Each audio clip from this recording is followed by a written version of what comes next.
Hello, everybody. Welcome to my channel, and thank you for joining. Now, in today's episode, we have a million questions, maybe a zillion. Okay, just coming down. Okay, we're going to go through all of them. We have questions that are unanswered, okay, and no one has an answer anyway, because they can't be answered.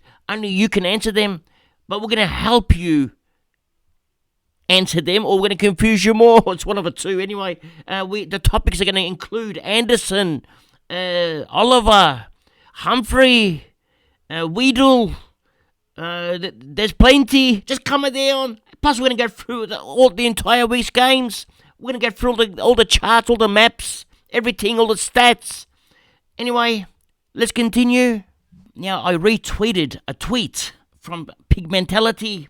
Now, he's a popular young gentleman on Twitter these days. Now, it says here, Pigmentality's tweet says, join the Jack Bytel Cup, okay? Now, a new free-to-enter Supercoach, it's going to be group, not league, so it's group, inspired by the Hat Chat crew, okay? So, what I'm trying to say now is, we have a new tournament opening up, and the code is here, 996754.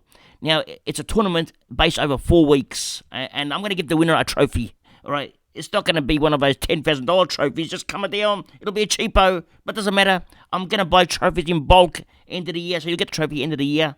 And the winner of this one, whoever gets the highest 4-week score during the buy rounds, will win the trophy, okay? This is going to be a real test of your buy planning structures to say how well you plan for the buy rounds. You know, Pigmentality is going to have to do all of this manually, so it's going to be a lot of work for him. The more contestants he has, or the more participants he has, the more work he has. So let's give him a lot of work now. He wants a lot of work. Let's flood him with work and with some players now, and let's push the young man. And if you haven't already followed him, follow him on Twitter as well. Pigmentality has lots of good information. Okay, all the updates. He's actually an Essendon fan. We won't hold it against him. Just coming down. Okay, let's continue. Now, first up, we're going to talk about Anderson. Okay. People are asking about Anderson. What do we do with him? He has a break-even of 200, okay, as we've noticed. He has a 1% chance of getting it. I'd say that's a Buckley's chance. He's got no chance of getting 200. Now, if he scores... where is it? If he scores 100, he loses 40k or 44k if he scores 100. If he scores 110 the following week, he loses another 23k. That's close to 70k he'll lose in 2 weeks. Now, can you afford to lose 70k is one question. Have you wasted a trade is another question. A lot of questions here unanswered because I can't answer them. But there is some things I can answer or tell you. Okay, let me get out the notepad. Notepad's here. Now, when did we bring in Anderson? Let's have a look. Most of us would have brought in Anderson after that score of 189. So it would have cost us 605k to bring in Anderson. Okay, we paid 605k for him. And now, his current price is 632k. Okay, less 632k. How much did he make? Let's work it out. Well, just going off quick maths, it's 27k. I don't even need a calculator. So we made 27k for us. Now, that's not much. Okay, well, what are we going to do with 27k, you may ask? Well, some of you may not have a player called Laird or another player. Let me give you an example now. Well, Laird in round 8, that's when we brought in our boy Anderson. Well, in round 8, Laird was 620k. All right, so let's get this notepad out. Laird's price was 620k. Okay, 620, not 629, 620k. Minus. Now, what his price is right now is he's priced at 597k, all right, as of today. So 597k.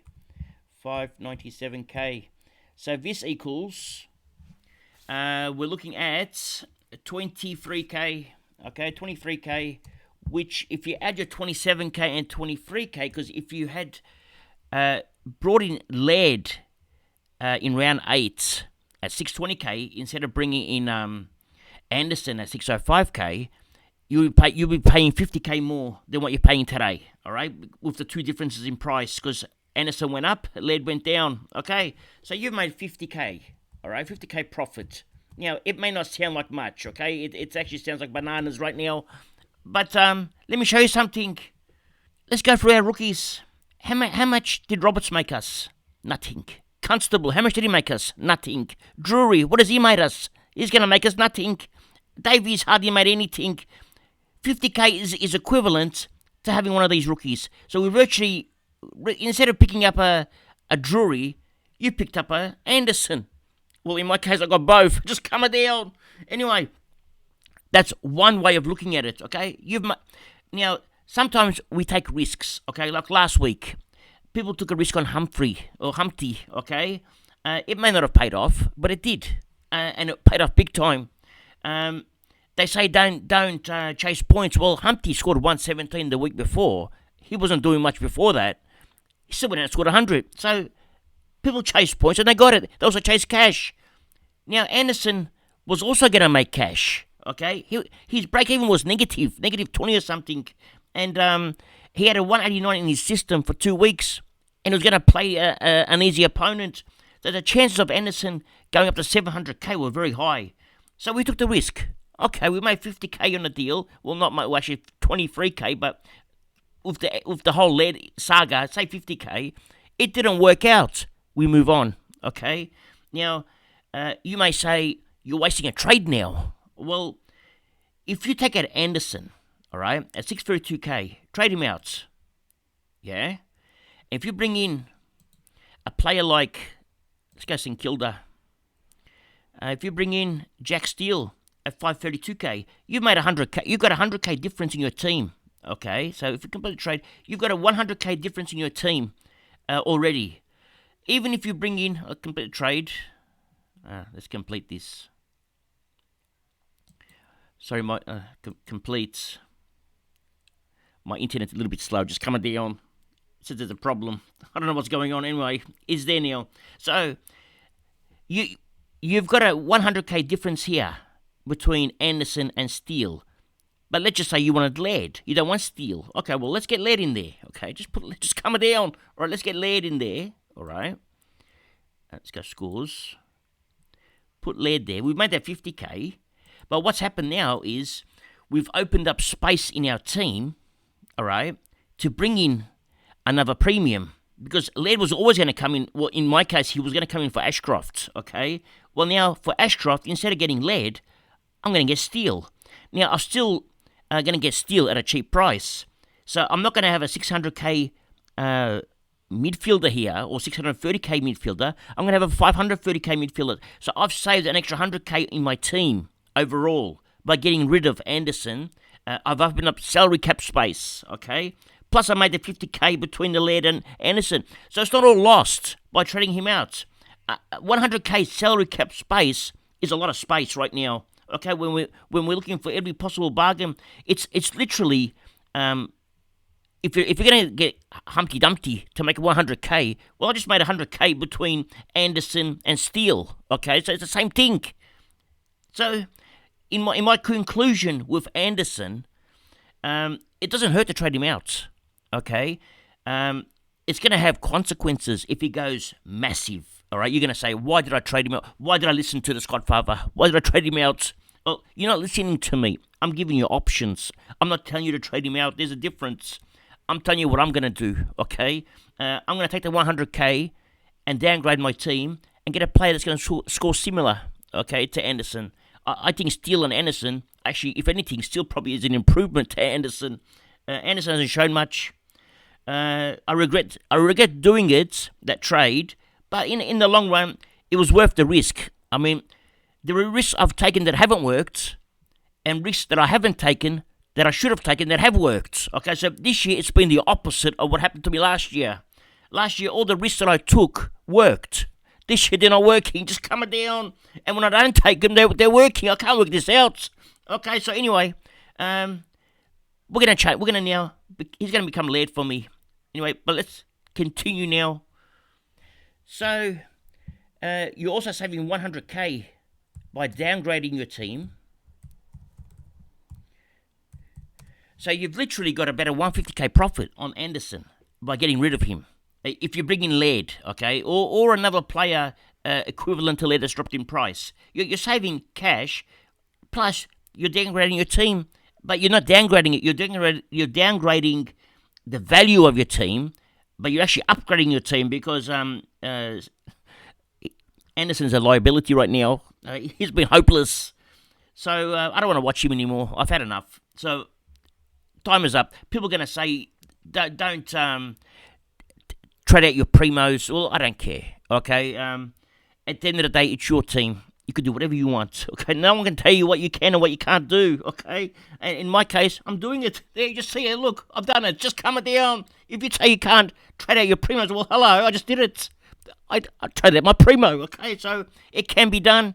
And if he goes and scores 180s the following 2 weeks, I don't really care because I did it. It's done. You can't cry over spilt milk. It's already spilt. You can't lick it anymore. Only the cats can. Just calm it down. All right, let's continue. Well, let's talk about Oliver. Well, the latest news today. Let me show you. Now on Twitter, Sam Edmund. Okay, he says interesting turn of events at Melbourne where there appears to be a bit of play out with Clayton Oliver, who's attempting to do some training today. Now, how is he doing training if he has a hammy? I don't get this. Okay, what's going on? Okay, someone needs to tell us something. Says scans have shown some hammy damage. Okay, so what's the result? And the club still expects him to be out for up to a month. So if he's going to be out for a month, how is he doing training? Can someone explain this to me, please? Just calm it down. Okay, it also says here, but he is said to have recovered well. What he's recovered? He's Superman. Okay, it's just weird. Okay, let's continue. There are some factors with Oliver. Okay, now, what if he does what Stewart did? All right, Stewart was out supposedly for 4 weeks. He was back after 1 week. Well, he had 1 week off and then he came back in. Adam Sard had a hammy as well. He missed 1 week only. Not that he's done any improvements since he come back, but he only missed a week. Then we look at, what's his name? The Doc, supposed to be out for ages, only missed 2 weeks. So, or was it 3? I can't remember. It was a 2 or 3, I don't know. But it didn't miss as much as they anticipated. You look at Gawn, he didn't miss as much as they anticipated.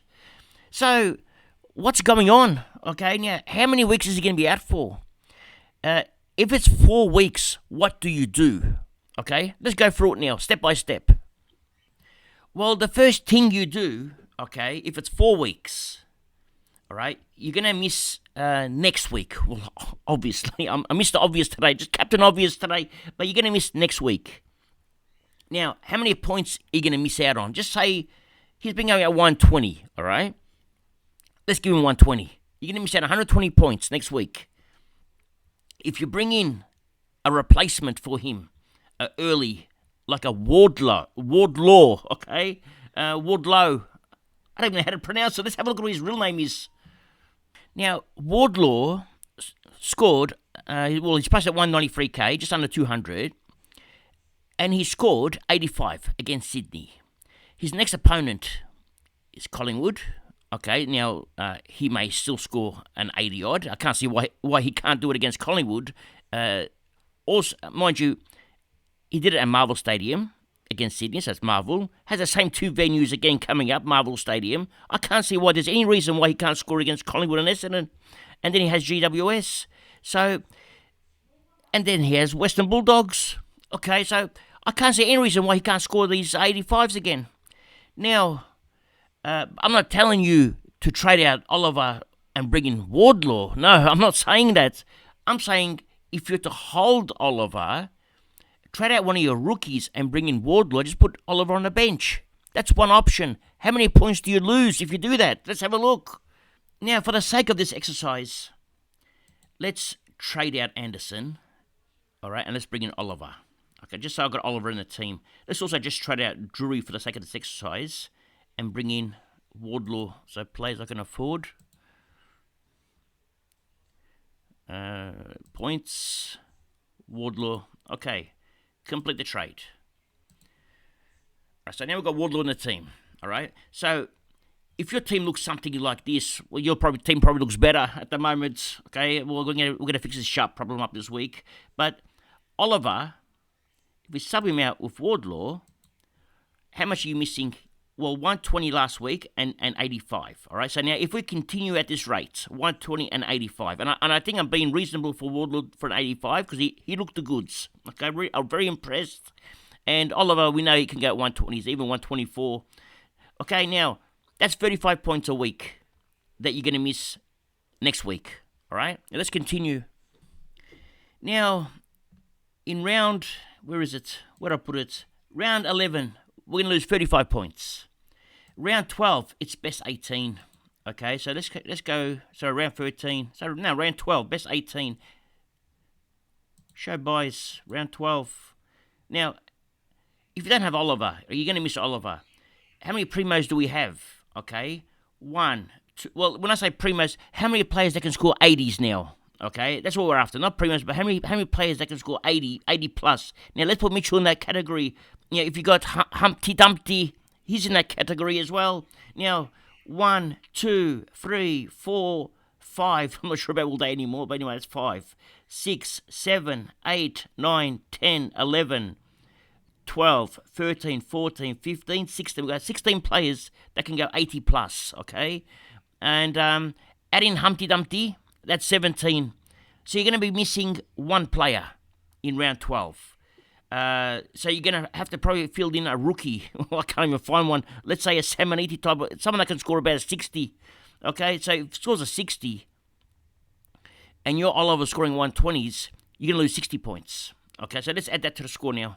Okay, so you're going to lose 60 points in round 12. Now, in round 13, how many are you going to lose? Let's have a look in round 13. Round 13. In round 13, you're not going to lose anything because you should have it all covered. Well, Humpty Dumpty won't be here, but just Humpty Dumpty's missing. The rest are all here. So you're not going to lose nothing in round 13. So round 13 is not a loss, okay? Round 13, let's just say 10 points. Just say 20 points for the argument's sake, all right? You lose 20 points. Well, in round 14, he had a bye anyway, okay? He has the bye. He's not going to play round 14. And round 15, he comes back. He's back, okay? You get him back. Now, the problem is, if you traded him out, all right, are you going to pay $660K to get him back in? Where are you going to find the cash from? Okay, I'm struggling to get him back in. Now, so you need $660K to get him back, okay? You got to find it because you already spent the money. Now, when you go shopping, okay, and you want to buy a nice item. Let's say you want to buy a nice television, okay? The television costs $660 to the one you want to buy, but you went and bought a cheap one for $300 or $500. Well, you've only got $110 left. Where are you going to get the cash from to get the $660 TV now? You can't get it. Just calm it down. Anyway, how many points have you lost? Let's add it up. 95, 100, just 120 points you lost by not having Oliver in your team. You lost 120 points. Is it worth it? Is my question. 120 points is a loss. Okay, 120 points is your loss for not having Oliver. Okay, that's over a space of 4 weeks. So you got to ask yourself, is it worth it? Okay, now keep in mind in round 15, but then you got the added problem of bringing him back. Okay, in round 15. Something to think about. However, let's call it something to chew on. Okay, something to chew on. Now, what happens if Oliver comes back in round 13? You've only missed 95 points. He's back in round 13. You weren't prepared for it. Then what do you do? Like, he does a Stewart, comes back, only misses 2 weeks. Then what are you going to do? Okay, that's another problem or another thing to think about. And then another option. What happens if you're ranked, okay, in the top 100? All right, you're in the top 100, all right? Or you're in the top 500. Now, what are you going to do? If you're ranked in the top 100 or top 500, what are you going to do? Now, here's the problem. Okay, this is where the problem is. Let me go through it. The first thing you have to do is go back to your round 12 buys and count exactly how many 80 plus players are going to be missing from your team. Now, in my case, I've got Sinclair, Ashcroft, Marshall, that's 3. Dunkley, that's 4, and Goulden, that's 5. Now, if you have some Freo players in your team, like the Donkey, if he's in there, that'll be another one. If you got Ashcroft, not Ashcroft, what do I say Ashcroft for? If you got Brayshaw, or if you got Sarong, or even if you got Ryan, now you've got a few problems. I think you don't have a choice, but you have to trade out Oliver. All right, you got no choice. Now, if you've only got these 5 and you want to make up some ground and get that extra 100 points, you may also trade out Oliver, okay? And you want to make up ground and catch up on the leaders, because the leaders most likely will trade out Oliver, okay? I'm telling you now, if they're in the top 10, they're going to trade out Oliver. They're going to be aggressive. You may need to follow them, okay, and be aggressive with them. If you don't be aggressive with them, and you may fall behind, but the problem then becomes you need to find a way to bring him back, okay? Let me show you something. Now, with my team, let's put Oliver back in there, all right? Let's bring him back in there. Now, with my team, even though I traded out Anderson, I improved my team by 100k, okay? So there was a cash injection into my team because I don't have to replace Anderson with a 600k player. I'm going to replace his position with a 530k player in Steele. So I've made a 100k difference with the Anderson trade. However, with the Oliver trade, you don't have that luxury. You may bring in a 500k player today or a 300k player, whatever you're going to bring in. But at the end of the day, you have to find 660k in round 15 to bring him back. Now, that's the difference, okay? Now, you fall into a category where all of the players in a top 100 are going to have a struggle to bring back Oliver. Now, if they can't bring him back in, they have a problem. So you got to make sure financially you have the money, okay? You got to find a way. You might do a trader. You might, let's say you got Josh Kelly, you might trade him out and bring in Oliver. Okay, that'll work. Okay, so you got Oliver back. Okay, but you also need to go full primo. Okay, so you need to. In my case, I got Mitchell, Wardlaw, and Ashcroft that need to get upgraded. Okay, you might have what's his name here, Humpty Dumpty here or whatever. Okay, so these players in my case have to get upgraded. Mitchell, Ashcroft, and Humpty Dumpty or Wardlaw, whoever you got here. So you need to find cash. You need to have enough trades. In my case, I don't have many. I'm running out bad. So how are you going to do this? I don't have an answer for you. You have to work it out. You have to work out your finances. Go through all your budgets. I did a budget with you recently. Go through that and work out add them all up. Add up how much money you're going to have, how many trades left, and what it'll cost you. You need to work it out. Okay? So would I trade out Oliver if I was in a top 100 or top 500, even a top 1,000? Would I trade out Oliver? Even a top 2,000, would I trade him out? I probably would. Okay, I probably would. If I'm in the top 2,000 and I'm trying to win this tournament, I would have to be aggressive. I wouldn't have a choice. I'd trade him out. However, if I'm in the top 5,000 and I don't think I'm going to win it, all right, but I just want to finish in the top 100 or the top 1,000, or even if I'm ranked 20k, I would not trade out Oliver. I'd hold him. Okay, I'd hold him for this reason, hoping that the top 1,000 players or the top 2,000 players that traded Oliver out can't get him back in. Okay, that would be the reason I would hold Oliver, hoping that they can't get him back in, and that 100 point difference that you lost from Oliver, you get back in the next 10 weeks after that. It's only 10 points a week. It's nothing, to be honest. So that's what I would do. Okay, with Oliver.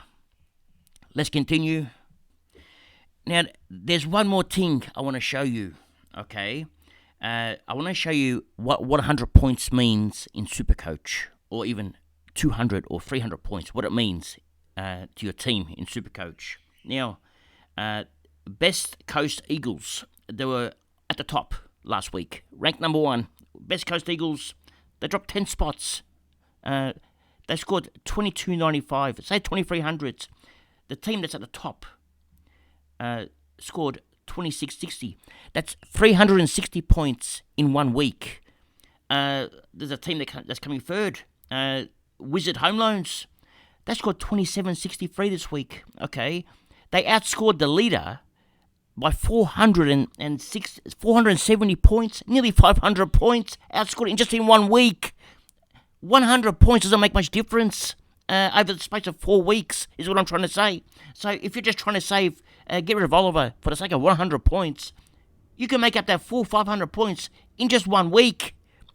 On a good week, okay? We're going to have these kind of weeks quite often, especially in the buy rounds. You're going to see these kind of weeks, okay? So that's another thing to consider. Don't get attached to 100 points. It's not that big of a deal, okay? Last year, the leader against myself and against JP, he had a 500-point lead coming out of the buy rounds, just killing us. In a space of 2 weeks, he was below us, okay? So it just takes 2 weeks, 2 bad weeks, and he's gone. So there's no guarantees when teams are above you and 500 points above you. You can catch those points easy. You just seen it happen here. 500 points just went down in 1 hit. Okay, let's continue. Now, we have another question that everyone's been asking me. I've actually been banging my head against the wall, asking the same question myself. I've actually been banging my head against the wall, saying, why didn't I pick him at the start when I was going to? Now, Bailey Humpty Dumpty, okay? Do we get him in this week? 285k. It's the same risk as it was last week, except now the risk is more. Let me show you the advantages and disadvantages of bringing in Humpty Dumpty. Before we do that, actually, let's do that now. The advantages and disadvantages of bringing this young man in. Let's have a look. Now, let's just say, for the sake of this argument, that this is round 12, okay?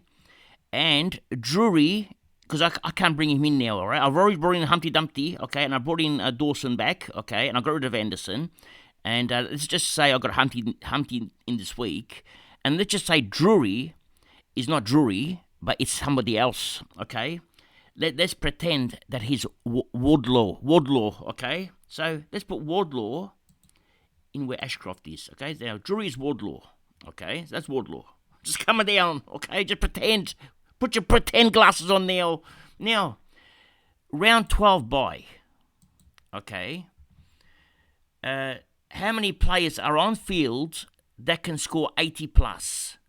Okay, well, that can score 100. How many players on field that can score 100? Let's count them. 1, 2, 3, 4. All right, we're going to count him in a minute, okay? That's 4. 5, 6, 7, 8, 9, 10, 11, 12, 13, 14, 15, 16, plus we've got 16 players that can score 100 if we count Gorn as one of that category, and even Day, but they can score 100. I didn't say they will, but they can, all right? And then we have Wardlaw and Mitchell that can score 85 plus, okay, compared to the other rookies that we got that can score 40s and 50s. So having Humpty in your team for the bye rounds is massive, all right, if he can go at 85 plus, even up to 100. Can he do it? Well, we're going to find out, okay? So that's one advantage of having Humpty in the team. The other, actually, let's continue this, all right? Round 13 bye. All right, round 13 bye. Oh, they're all playing, okay? So everyone's playing round 13 bye. Round 14 bye with Humpty in the team, okay? How does that help out? Let's have a look. Well, round 14 bye, who am I going to get rid of for starters? Well, we're probably going to put Ashcroft in there, and Ashcroft's going to become Steele for me, all right? So he can belong in there, okay? So he's going to become Steele. Let's put that Steele now, okay? And that's still Wardlaw, okay? And Humpty's still there. Okay, so round which round do we say? Round 14 by how many players on field that can score 100s? 1, 2, 3, 4, 5, 6, 7, 8, 9, 10, 11, 12, 13, 14, 15, 16 players that can go at around about 100, okay? Now, we have a problem. We now have to find two extra rookies. Okay, Sharp, if he's still playing, that's one. And maybe Samaniti, that's two. Or we can find another rookie by then, maybe get Fife in by then, okay? But that's Fife is also, no, Fife can play, okay? So maybe we'll have Fife by then, okay, as one replacement, if he's going well, if he's fit and healthy. So he can be another one. So let's just pretend that Roberts is Fife, okay? So Roberts comes here, that's Fife, okay? So now we've got one less. So we need one more. And let's just say we did an upgrade, okay? We used our cash and we brought in another a defender. Let's say we brought in Ryan. So that's Ryan, okay? So Ryan comes in. We cover it. But again, it's Humphrey that helps us. Humpty Dumpty helps us with this buy round, okay? Now, let's go to the next buy round, the round 15 buy round. Well, now I'm too confused because all these players all over the place. But anyway, you sort of get the idea, okay? So Humpty Dumpty helps out big time with the buy rounds, okay? That's one thing. The second thing with Humpty Dumpty is he makes cash, all right? So he goes up from 285, let's say, to 385, all right? That's a 400K. He goes up to 400K. We're hoping more, okay? But let's say he goes to 400K. And he can easily do that, okay? So if he goes to 400K, you're still having a good deal with Humpty. So what are the negatives then? If he's that good, what's the negatives of Humpty? Let me show you. Now with Humpty, what happens if he goes back to these 60s or these 40s? Okay, then what do we do? Are we in trouble if he does 60s and 40s? Let's have a look at his CBAs, okay? Now, they've increased. They got up to 31%. 19% was last week. 31% this week. Let's have a look at his heat maps.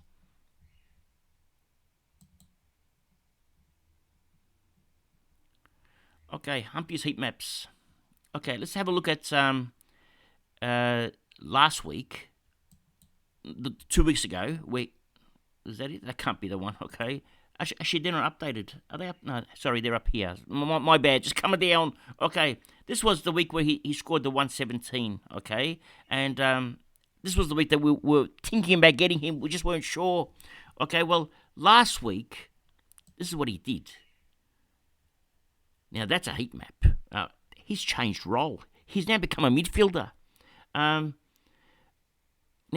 I gave out advice on Twitter this week to a few people, okay? They asked me, has the ship sailed with Humpty Dumpty? Okay, I said, yes, it's sailed, it's gone. I retract that now, okay? Looking at this heat map, and Darren Shepherd asked me this question, and I think it was, who else asked me? I can't remember, someone else asked me, I think it was Jake Thomas asked me as well. He said, what do we do with Humpty? And a lot of other people asked me too. I said the ship sailed. I said, because we need the cash to upgrade our teams. But he's making the cash to upgrade our teams anyway, all right? Plus he's scoring hundreds on field. If I'm going to get this, not only would I pay 280K for him, I'd pay 380K for him, okay? If he can do this every week, it's worth it. If people are risking bringing in players like Kennedy, players like... there are other players they're risking to bring in. At 280K, it's worth the risk. I think it is. I'm actually going to bring him in, all right? As long as you also bring in Wardlow next week. I'm going to bring in Humpty this week. Let's continue. Now, another thing to take note of here is also that even though we're talking about Humpty here and we're talking about bringing in Wardlaw, you may have in your team already players like Weedle or Atkins, who can also go high, or Atkins especially, he can go 80s or 100s now. So, is it too late to bring in Atkins? Well, you don't want too many of them, okay? You can't have Atkins, Humphrey, there's too many. You can't have too many. now. You could have got them at the start. Okay, then it's not a problem. But to bring them all in now is too much. Okay, just bring in one, Humpty. But if you already got Weedle and Atkins, should you bring in Humpty? Is another question. Well, you don't have to, because you got the buy rounds covered with the two of them. You don't have to. You can spend the cash elsewhere, but you can still make cash on Humpty. Now, my aim now is I don't need this cash right now. Okay, I just want to survive the buy rounds. Usually in the buy rounds you upgrade your team throughout the buy rounds. I don't have enough cash to upgrade the team. I can only upgrade one player, and that's going to be Ashcroft. The rest can't get upgraded anyway right now. So I only need to upgrade 3 players, and Ashcroft will be one that's going to be which will happen in round 12 or round 13. So I'll only have to upgrade 2 more players. One's going to be Oliver, who's not even playing, okay, till round 15. So I'm just going to have to wait for him. So that just leaves me one player I need to upgrade, okay? And that's going to be another midfielder. I'll find someone that's fallen down. Maybe even Parrish might come back by then. I'll just get Parrish, okay, in round 15 as well. I probably don't have to upgrade any more players until round 15. So I'm just going to wait now on who's available. So Humpty can just make some cash for me while I'm waiting, all right? Because I don't need the cash. It's doing nothing anyway. It's going to sit here on the remaining salary area. So I might as well use it up here. Plus I'm going to bring in 5, who's going to add in extra value as well. Anyway, speaking of Weedle, let's talk about Weedle now. Now, we'll look at Weedle, all right? Now, he's going to help us in the buy rounds as well. Not really. He's got the round 14 buys. He's going to help us in the round 12 buy, possibly, okay? But we've got Humpty for that. Now, is it worth bringing in Weedle now? Well, since we're going to bring in Humpty, why isn't Weedle in the question? Actually, one of my friends, Tim has asked me this question. He said, well, if it's worth Humpty, why isn't it worth Weedle? Well, that's a good question. Let's answer it now. Okay. Now, Weedle.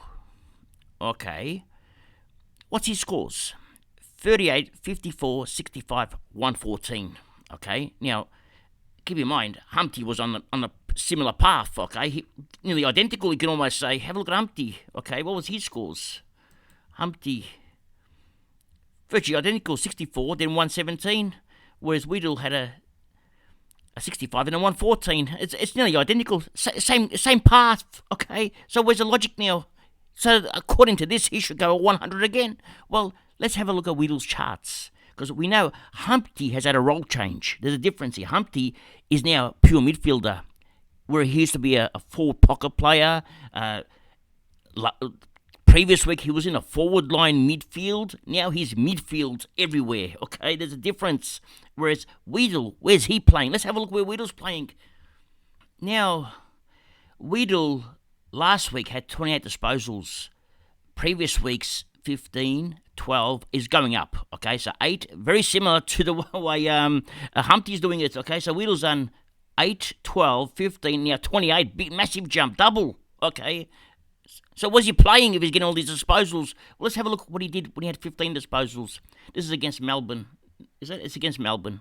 Had 15 disposals in the back line, okay? In the back line. And a bit on the wing, okay? Dashing defender, I would say. I would say not a wing role, but more of a dashing defender in his score against Melbourne. So what did he do against West Coast? That was a difference. All right, now against West Coast, again, it's in defence and a dashing defender. But against West Coast, it's different opposition. The role hasn't changed. Same role, okay? Same role, but different opposition, okay? He was playing against... they only had 25 players to pick from, West Coast. He wasn't playing against an A-grade team. They lost by 100-odd points. Hawthorn dominated them, okay? Everyone scored well. So Weedle just had a picnic. Now, can he do this again? Now, who's he playing? I don't think so, okay? I don't think Weedle can repeat this again. He might, okay? I get a lot of things wrong, all right? But personal opinion, I'm not saying he's not going to repeat it again. I just think he won't, okay? But he can. But it's just the same role, okay? So nothing's changed. He's just playing against weaker opposition, and against weaker opposition, you can dominate against top opposition. You can't. Now, who did he play against? Who's he playing against? Let's have a look. Weedle plays against St Kilda this week. Now, St Kilda do concede points to defenders, so maybe he can do it this week. Maybe he can go big. Now, how much can he get? How much can he score or make? He can make if he scores 63s, he'll make 50k and another. But we don't want 63. If we're going to get him, we want him to score 100. Okay, similar to Humpty, because we need, or at least 80. We need the 80 plus on the field. Okay, for the buy rounds. That's why we're getting him. We'll just get a rookie. To be honest, I'd pass on Weedle because of the fact that you got Humpty, all right. Plus you got Wardlock to come in, and then you could pick up 5 for 2 or 2 for about the same price as Weedle. You can get 5 very soon.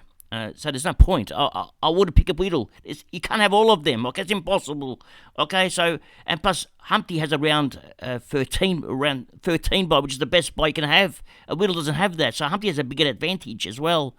So Humpty's my man now.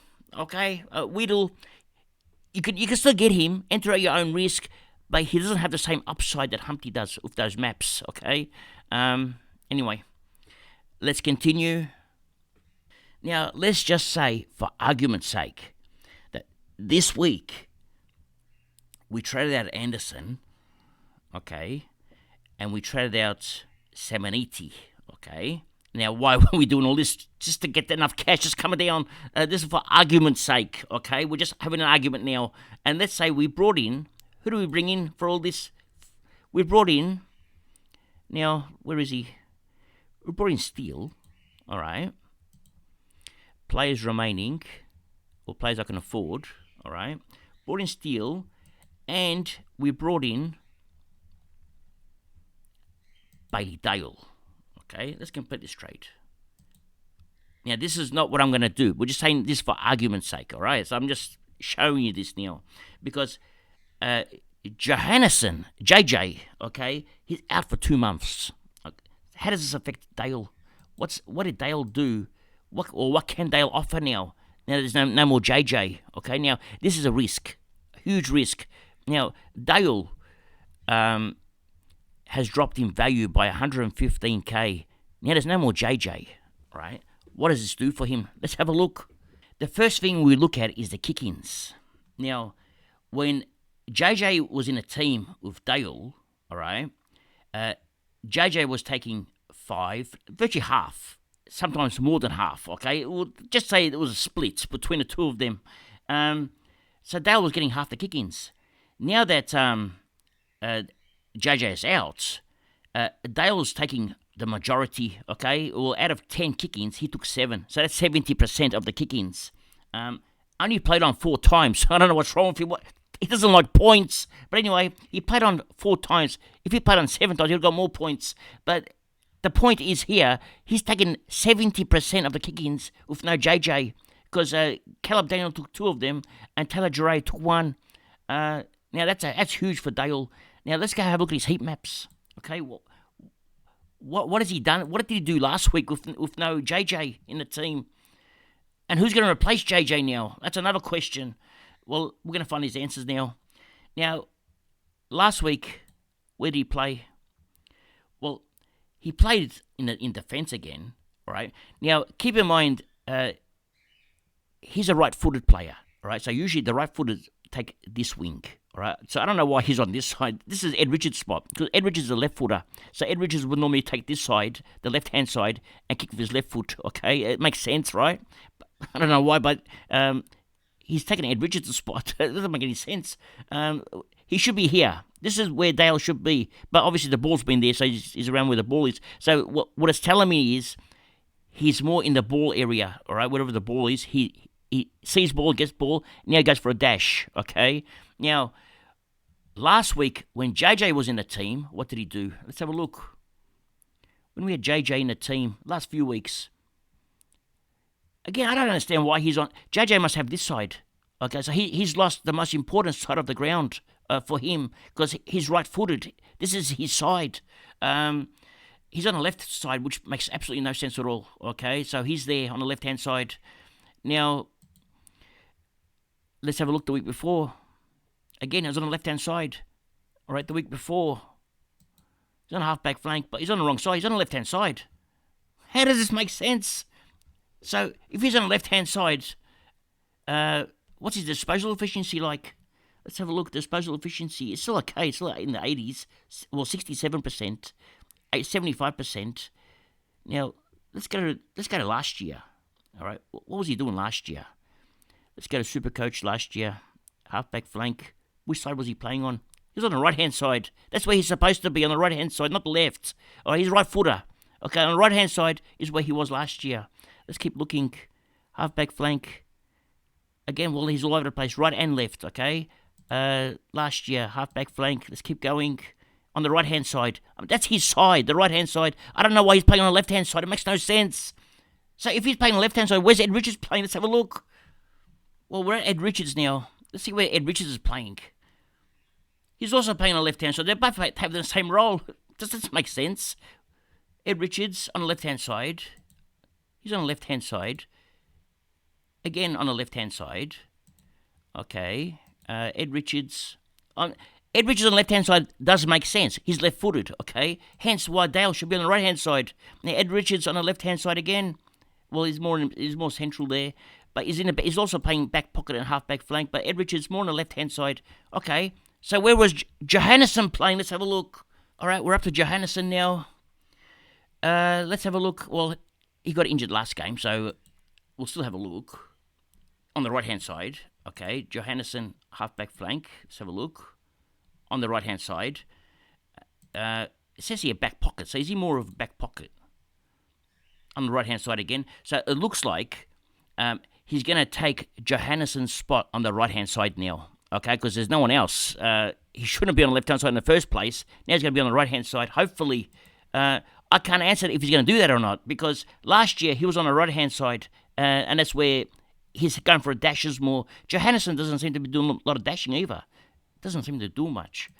Now, Johannesson's points don't reflect much either. This is a 112 game. Okay, again on the right-hand side. So being right footer. Let's hope that Dale takes this spot here now, where Johannesson was on the right-hand side. And what did Dale score last year? Let's have a look. Well, these are Dale's scores last year. Now, just have a look. 116. Two poor games for him, 86 and 90, which these two poor games are good games this year for him. 115, 95, 120, 100s galore. Okay, 100s galore. A couple of tagged games. Towards the end, he got tagged a little bit, but very consistently scoring hundreds. Whereas this year, all right, this year, he's done nothing. He's only had one good game. Well, 3 good games, you can almost say. And the rest were disaster, okay? For starters, they have him on the wrong side. Is he going to switch back to his right-hand side now? And is he going to play the old Johannesson way? We're going to find out. But would I get him in now? I'll be honest, I wouldn't touch him, okay? I'm too scared. It's the Dogs. You don't know what they're going to do. They juggle the whole team around all the time. Caleb Daniel might come back in defence. We don't know what's going to happen. Actually, if Caleb Daniel... Let's have a look where Caleb Daniel played this week. All right, let's have a look at Caleb Daniel. Where was he playing? Well, he was playing on the wings. Sort of like a half-back role as well. He actually had Dale's role. That's what Dale is, but then he's in the middle as well. Okay. If he's gone to the wings, no longer in the midfield, then where is... That's a good question. Where is this man playing? I'll show you something. Just coming down. Western Bulldogs. Okay. Back over here. So where is it? McRae. So if Dale's gone there, where's McRae gone? It's a domino effect. The whole team shuffled around. So we saw McRae score big this week. All right. Where did he play then? He scored 145 points. Where was McRae playing? I can't work this out. Just coming down. Okay, McRae's played half forward line, half back. I don't know. McRae's now in the half back line. On the wings. I don't get it. Just coming down. Maybe McRae benefits from Johannesson. Which is the reason why I just can't trust the Dogs, okay? Because their players play everywhere. It's hard to work it out. Anyway, let's continue. We've come to the end of the episode. And unfortunately, I couldn't talk about all the topics that I wanted to talk about. I couldn't go for all the games. But the video's gone too long. So just come down. Anyway, that's all for today. Thank you for joining. And remember one thing. It's nice to be important, but it's important to be nice. Ciao for now. That's all, folks.